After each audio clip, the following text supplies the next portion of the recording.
आज हम बात करने वाले हैं एक गजब के इंसान के बारे में। जीनियस हैं जो आज का वर्ल्ड है उसमें तो ये सबसे बड़े जीनियस हैं। पता नहीं क्या क्या इन्वेंट करते जा रहे हैं, कितनी बड़ी बड़ी टेक्नोलॉजी को इनोवेट करते जा रहे हैं, स्पेस पे क्या क्या भेजते जा रहे हैं। सच में ऐसा लगता है कि फ्यूचरिस्टिक टेक्नोलॉजी इनके हाथ में। और सबसे बढ़िया बात भैया ये फिजिसिस्ट हैं, है ना। तो मेरे तो बिल्कुल एकदम वन ऑफ द आइडियल हैं। इनके इंटरव्यूज गजब के होते हैं और इनका जो विजन है वो गजब का है। हम बात कर रहे हैं स्पेस एक्स के सीईओ एलॉन मस्क के बारे में। आज हम एलॉन मस्क की बायोग्राफी देखेंगे। बहुत ही यंग है ये, 46 साल के हैं अभी, और यंग ही कहेंगे उसको। और उनके बारे में जानेंगे, बहुत सी चीजें हम जानने वाले हैं। बहुत ज्यादा मजा आने वाला है क्योंकि आपको काफी कुछ पता चलेगा टेक्नोलॉजी के बारे में और कैसे वो काम करती है। ठीक है, जो इनके मिशंस होते हैं, जो रॉकेट भेजते हैं, वो कैसे काम करता है। ठीक है, तो ये सारी चीजें हम देखेंगे। इस लेक्चर के रिगार्डिंग अगर आपको कोई भी क्वेरी हो या किसी के भी रिगार्डिंग अगर आपको कोई भी क्वेरी हो तो मेरे फेसबुक पेज @education connect पे आप जरूर पूछ सकते हैं, मैं जरूर आंसर करूंगा। तो चलिए आगे बढ़ते हैं। देखिए हम क्या क्या पढ़ने वाले हैं। सबसे पहले तो चाइल्डहुड ऑफ कोर्स, फिर उसके बाद ये किस तरह से एंटरप्रेन्योर बने और इनका चाइल्डहुड था कैसा, बहुत ही ब्रूटल चाइल्डहुड था, वो हम देखेंगे।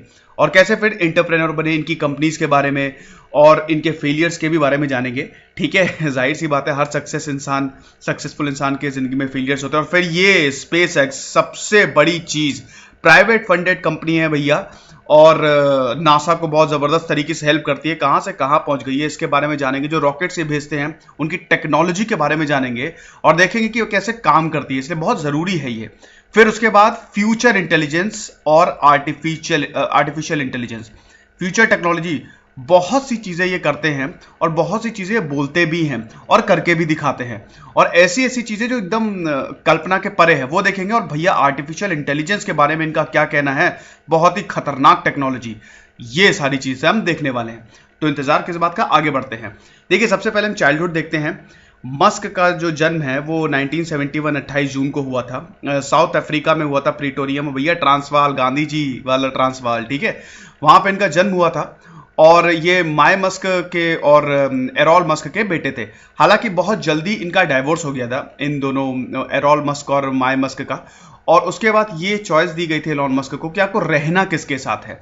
तो इन्होंने अपने पिताजी का नाम लिया था कि मैं अपने पिताजी के साथ रहना चाहूंगा, जो कि बाद में बोला था कि बहुत ही टेरिबल डिसीजन था, क्योंकि बहुत ही बेकार रिलेशनशिप था इनका अपने पिताजी के साथ। काफी क्वेरलिंग, काफी आर्ग्यूमेंट्स, हालांकि बहुत ही क्वाइट रहते थे लेकिन कोई ध्यान नहीं देते थे इनके पिताजी। तो वो जो एक प्यार होता है ना, वो इन्होंने बचपन में कभी देखा नहीं है।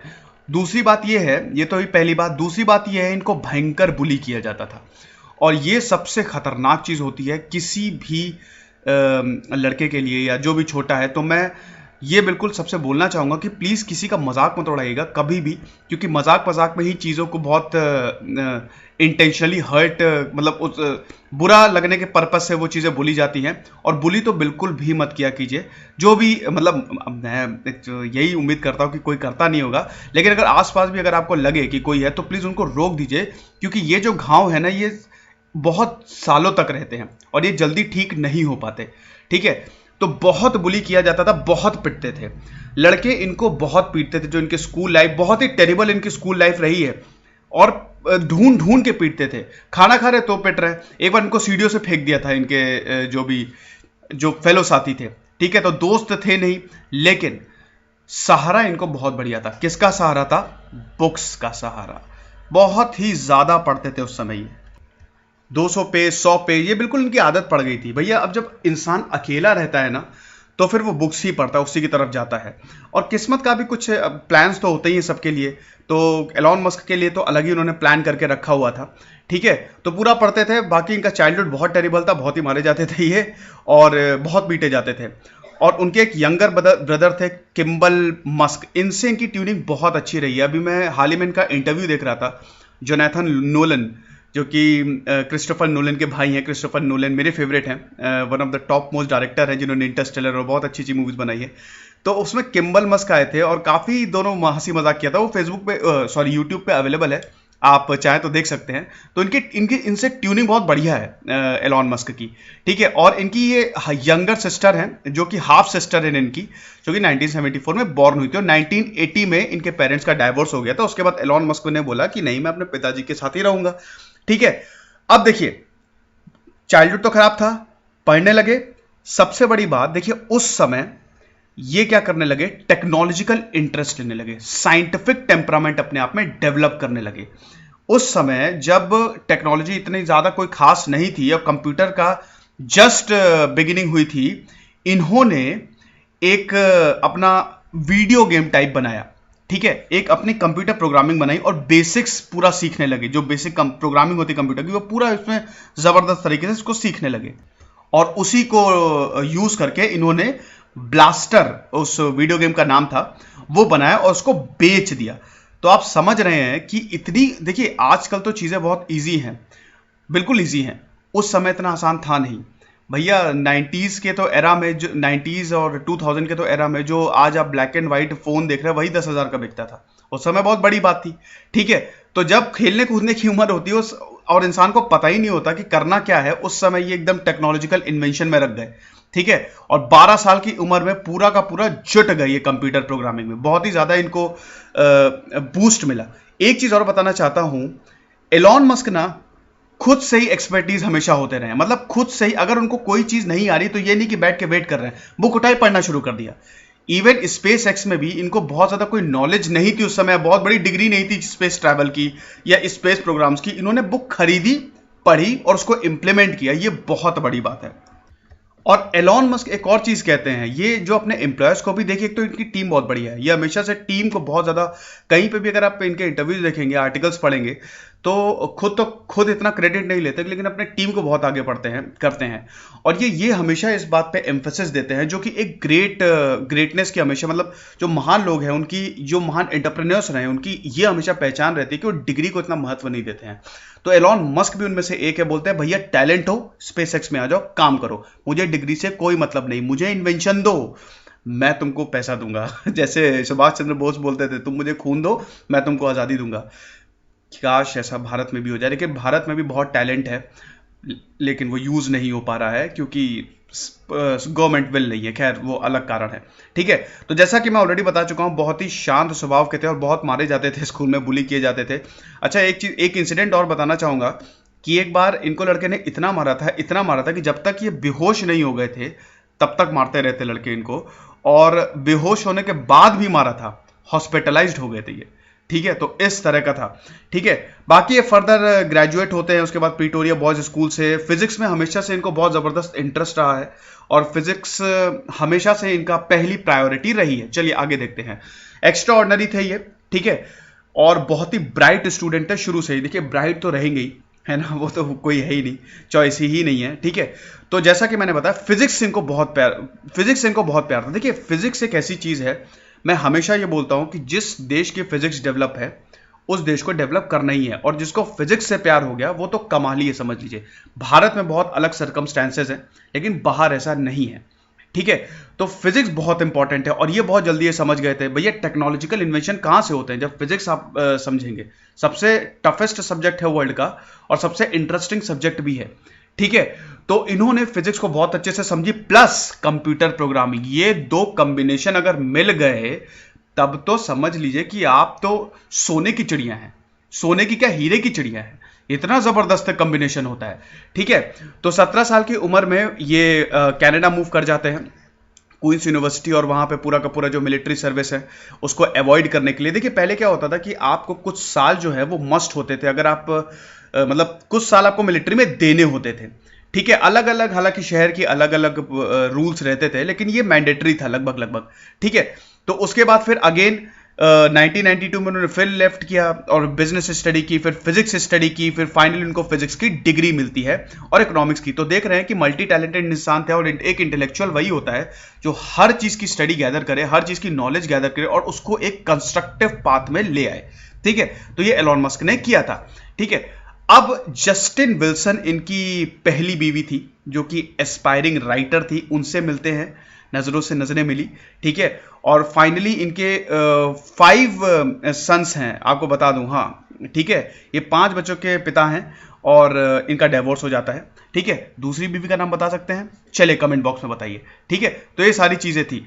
अब उसके बाद देखिए ये चीज तो है, अब उसके बाद क्या होता है कि ये बैचलर हो गए डिग्री में। ठीक है, अब इनको चाहिए पीएचडी। ठीक है, तो भैया अप्लाइड फिजिक्स, जिससे मैंने भी एमएससी किया है, तो अप्लाइड फिजिक्स देखिए बेसिकली फिजिक्स और मतलब एमएससी इन फिजिक्स और एमएससी इन अप्लाइड फिजिक्स में फर्क क्या है। फिजिक्स क्या होती है कि जैसे क्वांटम फिजिक्स है, ठीक है, तो हम उसका बेसिक स्टडी करेंगे कि स्क्रॉडिंगर इक्वेशन होती है, उसका वेव फंक्शन निकाल के फिर पूरा वो अलग ही पूरी मैथ्स है। ठीक है, लेकिन अप्लाइड फिजिक्स में क्या होता है, उसकी एप्लीकेशंस होती है कि किस तरह से आप चीज़ों को बेहतर बना सकते हैं उसको अप्लाई करके। ठीक है, और उसमें तो एक स्टेप अहेड होती है अप्लाइड फिजिक्स फिजिक्स से।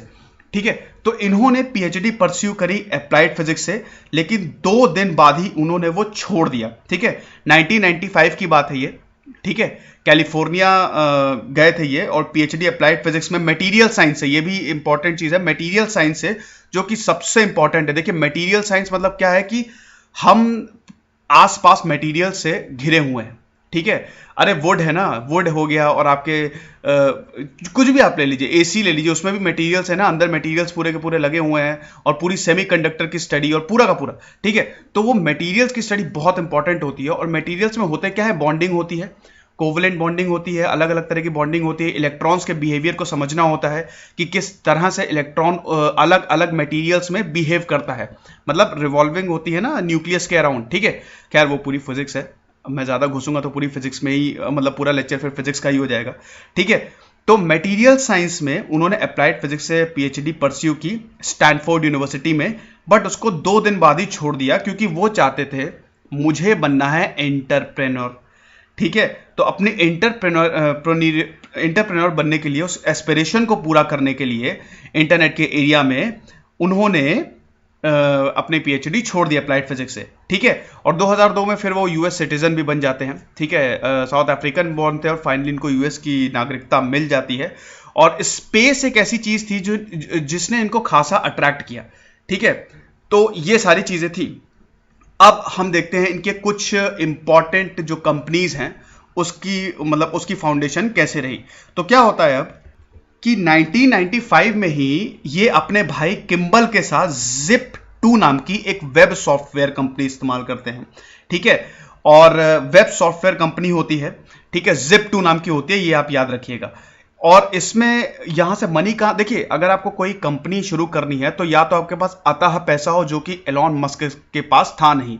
एलॉन मस्क ने बहुत ही चतुराई से चीजों को यूज किया। ठीक है, एक इन्वेंटर के साथ साथ ना वो एक बहुत ही अच्छे एंटरप्रेन्योर थे, बहुत ही अच्छे उनको बिजनेस सेंस था कि कितना पैसा कहां लगाना है, ये बहुत बड़ी बात थी। तो 1995 में इन्होंने Zip2 स्टार्ट की।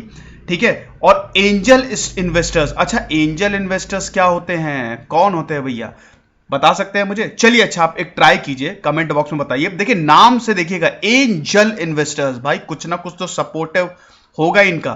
ठीक है, तो नाम से थोड़ा सा कनेक्ट करिएगा। ठीक है, मैं अगले लेक्चर में आपको इसका पक्का आंसर दूंगा, थोड़ा इन्वेस्ट मतलब थोड़ा आप भी रिसर्च करिए।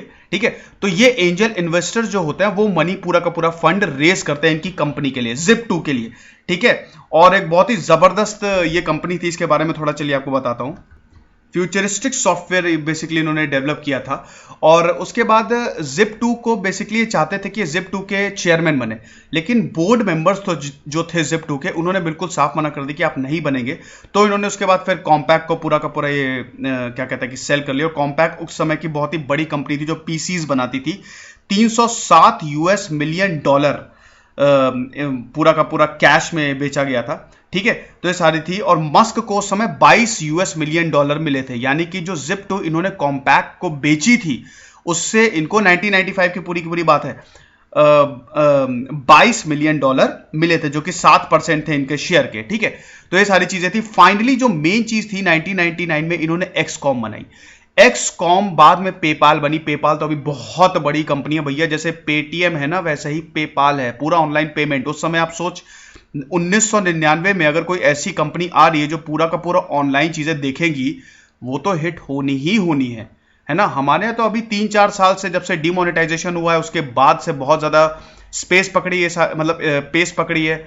काफी इन सारी कंपनीज ने, लेकिन अमेरिका में ये ट्रेंड बहुत पहले से चला आ रहा है। ठीक है, तो इन्होंने एक्सकॉम बनाई। ठीक है, अगेन एक्सकॉम को बाद में फिर इन्होंने इसको बेच दिया, ईबे को भेजा था 2002 में ही ईबे को भेजा था, अपनी कंपनी को इन्होंने ईबे को बेचा था।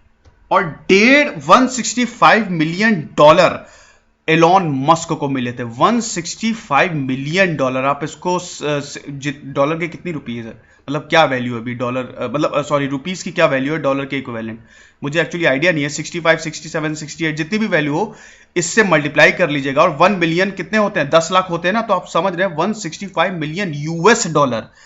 तो बाप रे बाप, इतना ज्यादा पैसा इनको उस समय मिला था। अब इनके पास दो ऑप्शन थे, या तो भैया आराम से बैठो, जिंदगी बढ़िया से काटो, छोटा मोटा बिजनेस डाल दो, या कुछ भी, बहुत होता है इतना पैसा। दूसरा ये ऑप्शन था, इसको इन्वेस्ट कर दो।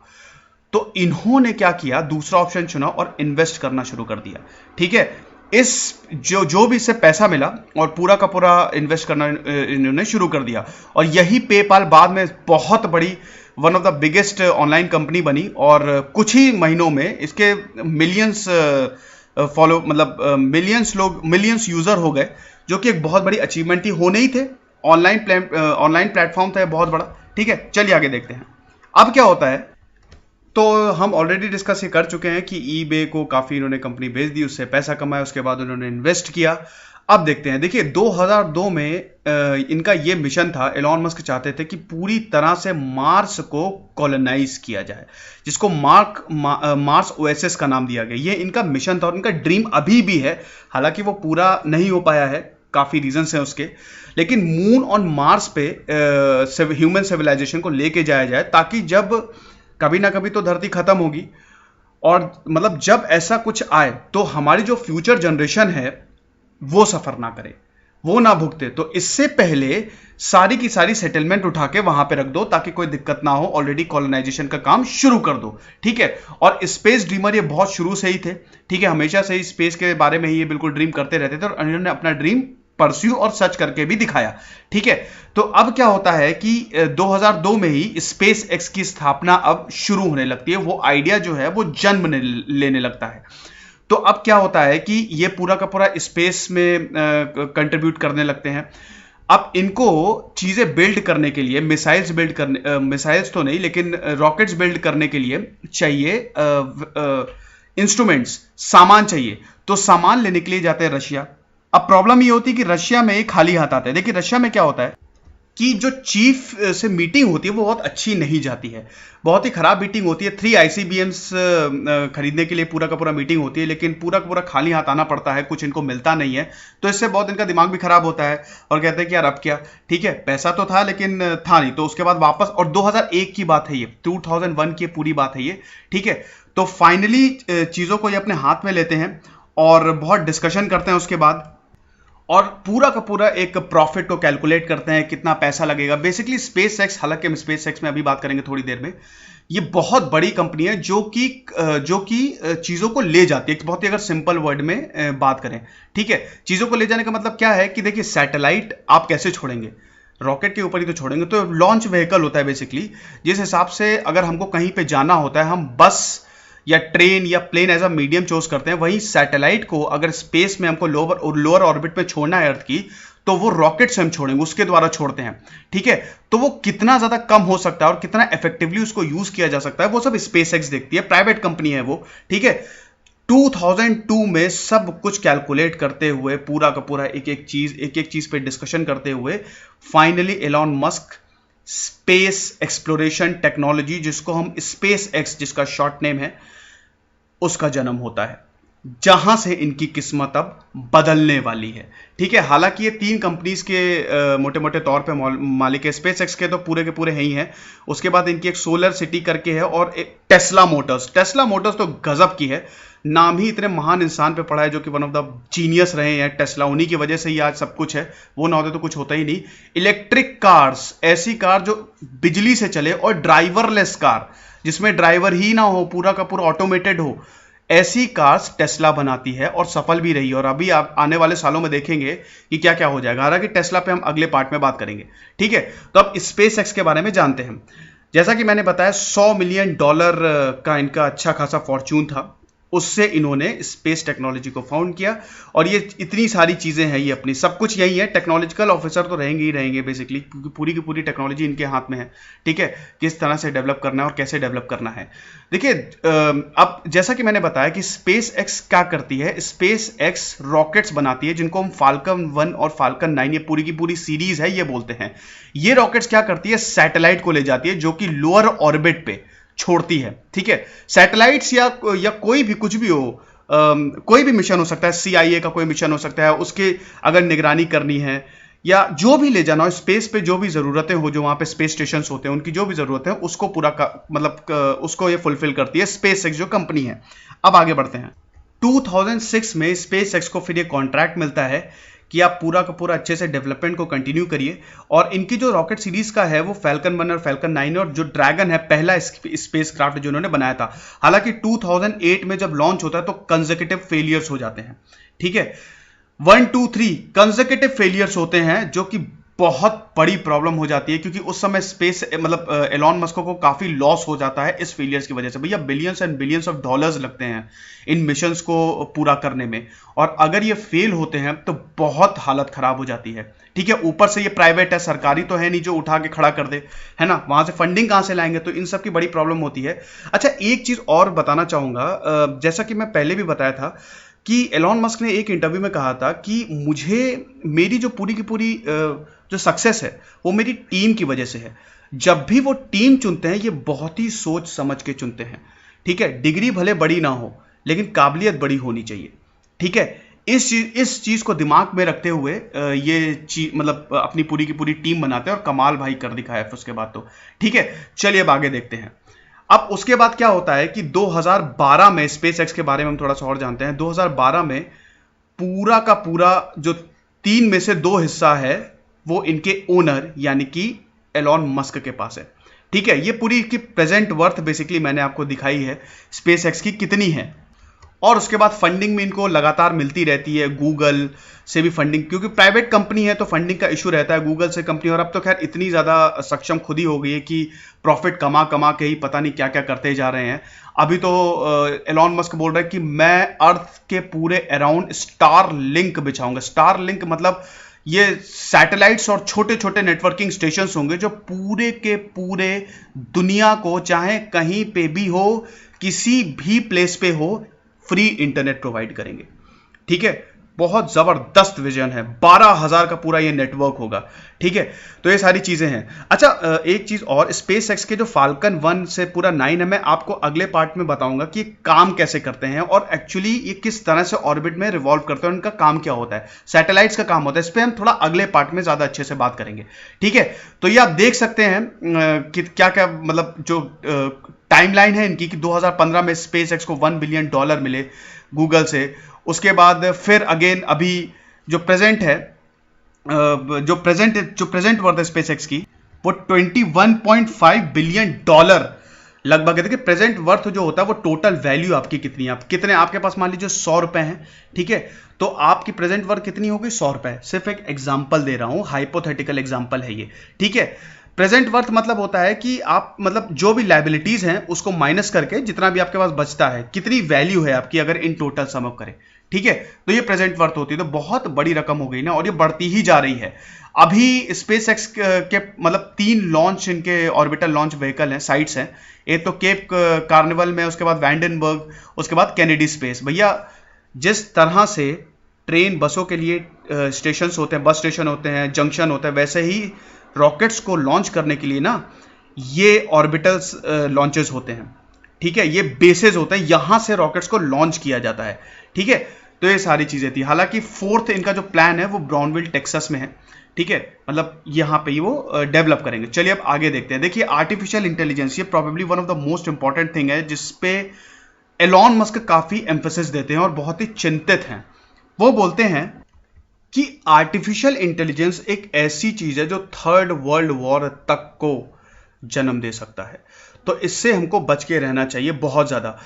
एलॉन मस्क का ये बोलना है कि आर्टिफिशियल इंटेलिजेंस पहले हमारी जॉब्स को अटैक करेगी, जो कि सबसे बड़ा खतरा है ही है। उसके बाद धीमे धीमे सब कुछ ऑक्यूपाई कर लेगी। देखिए आर्टिफिशियल इंटेलिजेंस होता क्या है, ये भयंकर computer programming, high level computer programming और फिजिक्स का एक पूरा का पूरा नेटवर्क है, ठीक है। और उसमें खैर फिर बहुत सारे सेमीकंडक्टर्स मटेरियल यूज होते हैं, पूरा न्यूरल स्कीमा मतलब ब्रेन डिजाइन होता है और उसको इस तरह से डिजाइन किया जाता है, उसमें इस तरह से नेटवर्किंग और सेंसर्स लगाए जाते हैं और कंप्यूटर प्रोग्रामिंग की जाती है जिससे वो खुद ब खुद सीखे। जैसा एक बच्चा होता है, बच्चा जैसे जैसे बड़ा होता है वैसे वैसे सीखता जाता है, वैसे ही आर्टिफिशियल इंटेलिजेंस के रोबोट या जो भी वो बनाएंगे वो भी करते जाते हैं। अब यहां पे फर्क ये है कि हमको या एक नेचुरल बीइंग को सीखने में, जो नेचुरल पर्सन होता है मतलब जो नेचर के द्वारा पूरी एक प्रॉपर मैकेनिज्म से बॉर्न हुआ है, उसको सीखने में सालों लग जाते हैं, 10-12 बहुत सालों। आर्टिफिशियल इंटेलिजेंस के साथ ऐसा नहीं है। ये 20 मिनट में ही कहिए चलना सीख जाए, 20 मिनट में ही will learn to start walking, ठीक है, किस तरह से चलना है पूरा का पूरा अच्छे से। उसके कुछ महीनों बाद मैथमेटिकल प्रॉब्लम सॉल्व करना सीख जाए। तो इसमें बहुत बड़ा खतरा यह है कि बहुत जल्दी लर्न करते हैं। और भाई हमको भी इस बारे में पूरा का पूरा नहीं पता है, यही बोलते हैं एलॉन मस्क की, जब तक हम पूरा का पूरा अच्छे से जानकारी नहीं ले ले आर्टिफिशियल इंटेलिजेंस को, इसको बिल्कुल अभी फिलहाल उतने अच्छे से इसको रेगुलेट नहीं करना चाहिए। हालांकि सोल्यूशन भी देते हैं, इसका सोल्यूशन ये देते हैं एलॉन मस्क की पहली बात है सरकार के कंट्रोल में आ जाए। देखिए अभी ये प्राइवेटली ज्यादातर फंडेड है, प्राइवेट कंपनी ज्यादातर कंपटीशन में आ रही है। अगर प्राइवेट कंपनी कंपटीशन में आएंगी तो प्राइवेट कंपनी तो सीधा सीधा अपना पैसा देखती है, वो प्रॉफिट देखती हैं, वो और ज्यादा कंपटीशन करेंगी, जिससे वो इंसानों के बारे में नहीं सोचेंगी, वो बस ये सोचेंगी कि जितनी ज्यादा हो सके मशीन बनाओ। रोबोट मूवी याद है ना रजनीकांत की, वो कंपटीशन करता है, ठीक है, रजनीकांत से जो साइंटिस्ट होता है, ठीक है, और आगे निकलने की कोशिश करता है, जिसकी वजह से पूरा बेड़ा गर्क हो जाता है। पिक्चर में भी और इस असली लाइफ में भी यही, असली वर्ल्ड में भी यही होगा अगर इसको कंट्रोल ना किया जाए। तो सबसे पहले तो सरकार को इस पर पूरा कंट्रोल रखना चाहिए और उसके बाद बहुत ही केयरफुली इस डिजिटल इंटेलिजेंस को आगे बढ़ाना चाहिए, बहुत ही, क्योंकि अभी हमको इसकी बेसिक चीजें नहीं पता है कि कैसे ये, अभी तो सिर्फ हम एक इनिशियल स्टेज पे हैं, ठीक है, पूरी तरह से हम जान नहीं पाए हैं, ठीक है। और सबसे बड़ी बात, लोग इसके बारे में अवेयर नहीं है, लोगों को पता नहीं आर्टिफिशियल इंटेलिजेंस अभी तक क्या है। और जब लोगों को पता नहीं तो जो इन्वेस्टर्स हैं या जो भी इसको डेवलप कर रहे हैं वो भर भर के फायदा उठाते हैं। लोगों को पता होना चाहिए आर्टिफिशियल इंटेलिजेंस के बारे में। हालांकि अगर प्रॉपरली इसको इस्तेमाल किया जाए तो इससे अच्छा तो कुछ है ही नहीं ना, ठीक है। बहुत से काम जो कि शायद हम नहीं कर पाते हैं वो मशीन्स कर लें, लेकिन फिर भी बहुत ही देख दाग के हमको चलना है। और एक प्रॉपर सिंक्रोनाइजेशन भी होना चाहिए ह्यूमन और डिजिटल इंटेलिजेंस का, मतलब एक बहुत ही जबरदस्त क्लोज कपलिंग होना चाहिए हमारे और रोबोट्स के बीच में, जो कि आर्टिफिशियल इंटेलिजेंस की टेक्नोलॉजी को यूज करेंगे, ताकि वो हमारे अधीन रहें ना कि हम उनके, ठीक है। तो ये प्रॉब्लम हो सकती है बहुत बड़ी। और वो ये कहते हैं मतलब इसी को आगे कहते हैं कि कंप्यूटर भी हमारे एक्सटेंशंस रहे हुए हैं, ठीक है, वो भी एक तरह से जो हम नहीं कर सकते वो कंप्यूटर करता है, इसलिए कंप्यूटर्स बनाए गए थे। लेकिन उसको भी बहुत ज्यादा स्टेप आगे ले जाना कोई सही चीज नहीं है। अभी सिर्फ हम बेसिक्स पे स्टिक रहते हैं, ठीक है, और टेक्नोलॉजी बहुत अच्छी चल रही है। Excess of everything is bad, ठीक है, तो चीजों को कंट्रोल करना बहुत जरूरी है, प्रॉपर रेगुलेशन बहुत जरूरी है, ठीक है। तो ये वो बोलते हैं आर्टिफिशियल इंटेलिजेंस के बारे में। देखिए बहुत से इंटरव्यूज हैं यूट्यूब पे, मैंने बहुत देखे एलॉन मस्क के, काफी रिसर्च के एलॉन मस्क के बारे में। तो बेसिक वो यही बोलते हैं कि आर्टिफिशियल इंटेलिजेंस से बचो, तब तक बचो जब तक हम उसके बारे में पूरी तरह से जान नहीं जाए, क्योंकि अभी ये आधी टेक्नोलॉजी है, हमको पता नहीं है कैसे बिहेव करेगा, ठीक है। बहुत ही खतरनाक है ना, जो चीज अपने आप सीख रही है तो कुछ भी कर सकती है, और वो भी मशीन है, इनमें तो फीलिंग्स होती ही नहीं है, ठीक है। तो बहुत बड़ी प्रॉब्लम हो सकती है अगर इस पर कंट्रोल नहीं किया जाए। हालांकि इंडिया बहुत पीछे है अभी आर्टिफिशियल इंटेलिजेंस में, इंडिया तो पूरी फिजिक्स में ही पीछे है, फिजिक्स को डेवलप नहीं कर रही है। कब ये लोग मानेंगे कि जब तक टेक्नोलॉजी को डेवलप नहीं करेंगे तब तक इंफ्रास्ट्रक्चर, मैन्युफैक्चरिंग सेक्टर डेवलप होगा ही नहीं, और जब तक मैन्युफैक्चरिंग सेक्टर डेवलप नहीं होगा तब तक हम लोग अनएम्प्लॉयमेंट के लिए ऐसे ही धरना देते रहेंगे। तो ये सरकार को सोचने की जरूरत है, बेसिक्स से थोड़ा चले तो ज्यादा बेटर होगा, ठीक है। तो फाइनली ये मेरे लेक्चर का एंड है, पार्ट 1 का एंड है। पार्ट 2 में हम और चीजें देखने वाले हैं एलॉन मस्क की, इनकी फ्यूचरिस्टिक टेक्नोलॉजी देखने वाले हैं कि किस तरह से ये टेक्नोलॉजी बनाते हैं और फ्यूचर में क्या सोच रहे हैं, फाल्कन हेवी रॉकेट्स काम कैसे करते हैं ये देखेंगे पूरा का पूरा, उसको लोअर ऑर्बिट में कैसे छोड़ा जाता है, और थोड़ा और इनकी हिस्ट्री जानेंगे। तो ये मेरे लेक्चर का एंड है, आशा करता हूं आपको बहुत पसंद आया होगा। इसको शेयर जरूर करिएगा, खुश रहिए, पढ़ते रहिए। दिस इज सिद्धांत Agnihotri signing off, thank you so much.